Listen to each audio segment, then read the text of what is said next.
नमस्कार, आप देख रहे हैं SKP live news. Madhya Pradesh की पहली अग्निवीर भर्ती रैली का आयोजन धार शहर के भारतीय खेल प्राधिकरण में आयोजित किया जा रहा है।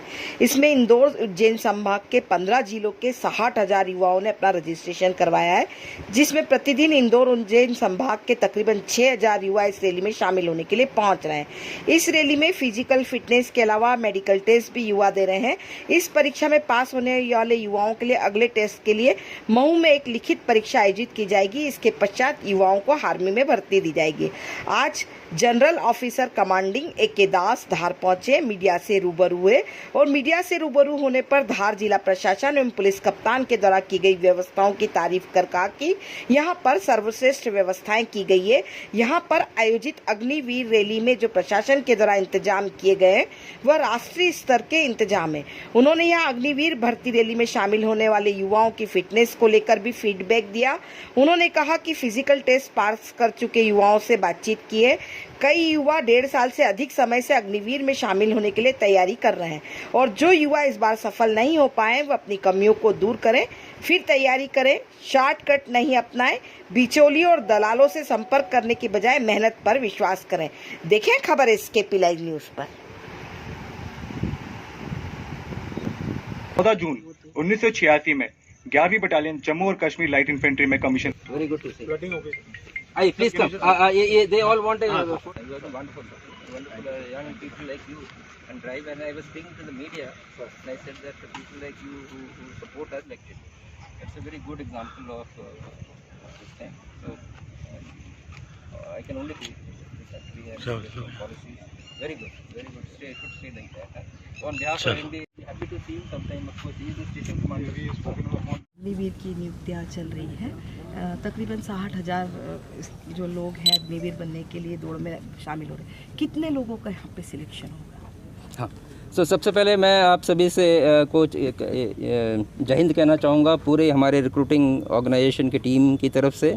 और मुझे बहुत खुशी है कि यहाँ पर तकरीबन 60,000 कैंडिडेट्स यहाँ पर रैली के लिए आए हैं। भारतीय सेना में जो रैली या जो एक रिक्रूटमेंट का तरीका है वो एक अपने आप में बहुत ही अच्छा पूर्ण तरह से विकसित तरीका है, जिसमें कोशिश किया बल्कि एक रिक्वायरमेंट है कि सबसे फिटेस्ट कैंडिडेट जो है वो भारतीय सेना का हिस्सा बने। इसके लिए सबसे पहले आपको एक फ़िज़िकल टेस्ट के एक श्रेणी से गुजरना पड़ता है जो अपने आप में एक बहुत बड़ा चैलेंज है। उसके बाद आपका मेडिकल होता है, क्योंकि आपको मेडिकल या आपकी शारीरिक क्षमता इसलिए डिपेंड करती है कि आपको देश के किसी भी कोने में या विदेश में भी तैनात किया जा सकता है। और उसके बाद एक लिखित परीक्षा होती है, क्योंकि अभी जो सेना है वो सेना एक आधुनिक सेना बनने के कगार पर है, तो उसको एक पढ़ा लिखा सैनिक भी चाहिए।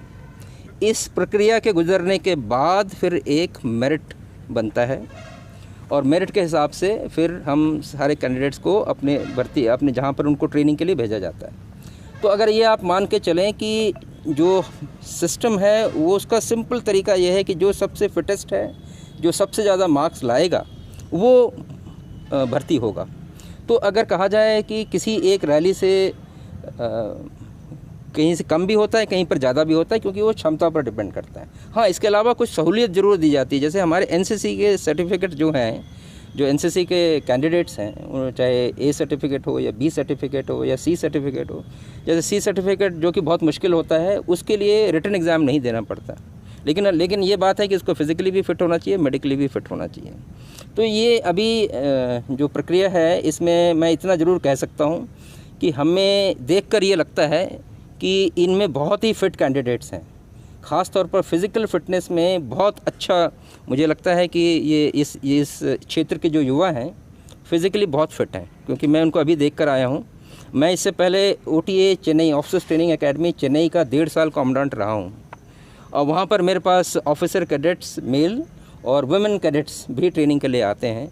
उनको भी मैं फ़िज़िकल स्टैंडर्ड्स देखता था। अगर मैं उनको अभी इस वक्त कंपेयर करूँ, उनकी तुलना करूँ, तो इनको मैं बहुत ऊंचा पाता हूं। तो मुझे ये कहते हुए खुशी है कि काफ़ी ज़्यादा कैंडिडेट्स इस रैली से हमारी भारतीय सेना में शामिल होंगे।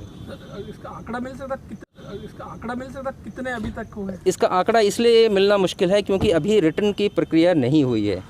क्योंकि जो मेन आपका है अभी रिटन एग्ज़ामिनेशन जो है वो अक्टूबर में है, अक्टूबर में रिटन एग्ज़ामिनेशन है इनका, जो कि मऊ में ही होगा, और वहाँ से फिर सही आंकड़े मिलेंगे। लेकिन आप ये मान के चलिए कि जैसे आज तकरीबन 250 से ज़्यादा कैंडिडेट्स ने फ़िज़िकल स्टैंडर्ड पास किया है, उसमें से तकरीबन 200 तो मेडिकली पास हो जाएंगे। और अब उन पर डिपेंड करता है कि अब वो रिटन में, क्योंकि समय भी है और तैयारी भी की हुई, ऐसा नहीं है कि उन्होंने तैयारी नहीं की है, वो अच्छे कैंडिडेट्स हैं, अभी तैयारी करें और उस रिटन में जितना ज़्यादा उसके बाद जो मेरिट बनता है। बट मेरा ये देखकर लगता है कि वो काफ़ी ज़्यादा तादाद में इस रैली से ये अच्छे कामयाब और फिज़िकली फ़िट युवा हैं और वो भारतीय सेना का हिस्सा बनेंगे। सर, फर्जी दस्तावेज लगा के या इस तरह से जो स्टूडेंट्स यहाँ पहुँचते हैं अग्निवीर बनने के लिए, उनके लिए क्या मैसेज है? बिचौलिए दलाल के चंगुल में फंसे, इसके लिए आप क्या मैसेज देना चाहेंगे? हाँ, बहुत अच्छा प्रश्न है कि सबसे पहले ये मैं बताना चाहूँगा कि ये जो भर्ती की प्रक्रिया है ये अपने आप में इतनी पारदर्शी और साफ़ सुथरी है कि इसमें कोई भी स्कोप, जो टीम आई है हर जगह क्षेत्रों से आई है। मतलब कि जैसे आर्मी रिक्रूटिंग ऑफिस मऊ है, वो उसको इसकी जिम्मेवारी दी गई है, लेकिन जो उसकी जांच प्रक्रिया करने के लिए टीम पूरे क्षेत्र से आई है और हर एक को अलग अलग चीज़ों को जांच करने का मौका दिया जाता है।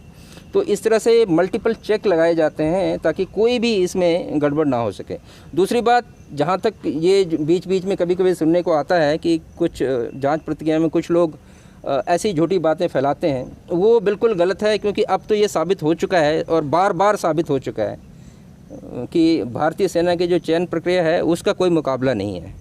जहाँ तक फर्जी कैंडिडेट्स की बात है, अगेन अभी भारत सरकार ने जो आधार की प्रणाली चलाई है वो अपने आप में एक बहुत अनूठा एक प्रयास है। इसमें ज़्यादातर चीज़ें आधार के से ही साफ़ हो जाती हैं। और जहाँ तक शिक्षा, उसके एजुकेशन क्वालिफ़िकेशन की बात है कैंडिडेट की, आपके जो मध्य प्रदेश शिक्षा बोर्ड का अधिकारी बैठा हुआ है, वो हर सर्टिफिकेट को चेक करता है और मेरे सामने ही उन्होंने एक दिखाया जो कि वो फर्जी था। वो कैसे पकड़ा गया? क्योंकि उसमें 3-4 जगह पर फ़र्क नज़र आ रहा था, फ़ोटो में भी फ़र्क नज़र आ रहा था, और जब उन्होंने अपने सिस्टम से चेक किया तो गलत पाया, किसी लड़की का था वो। तो ये जो प्रक्रिया है इतनी अच्छी है, तो आप इसको मान के चलिए। और आपके माध्यम से मैं ये भी बात पहुंचाना चाहूँगा कि it is absolutely a fair system, and ये बात मान के चलिए, बस आपको मेहनत करनी है।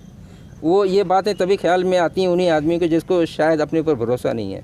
और मैं अपने युवाओं को आज जो मैंने देखा है, मुझे पूरा यकीन है ये फिज़िकली फ़िट और मेंटली रोबस्ट टफ़ कैंडिडेट्स हैं, मेहनत करेंगे, ज़रूर सफल होंगे। इसमें पोस्ट की समय सीमा कितनी पोस्ट रहेगी कि अनलिमिटेड पोस्ट है? ये अनलिमिटेड पोस्ट तो नहीं होती, आप तो जानते हैं कि पोस्ट की संख्या लिमिट होती है, लेकिन ये भी मान के चलिए कि कुछ कैंडिडेट्स के लिए शायद ये पहला मौका है।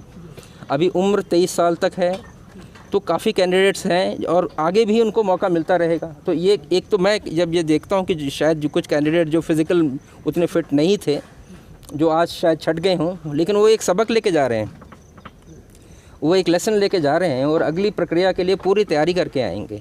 जो फिट हुए हैं शायद इन्होंने मेहनत ज़्यादा की है। कुछ कैंडिडेट से मैंने पूछा कि आप कितने साल से या कितने समय से प्रैक्टिस कर रहे थे? कईयों ने बताया मैं 1.5 साल से प्रैक्टिस कर रहा था। तो ये बताता है कितनी लगन है हमारे युवाओं में, और इसी बात का हमें गर्व है। Thank you so much.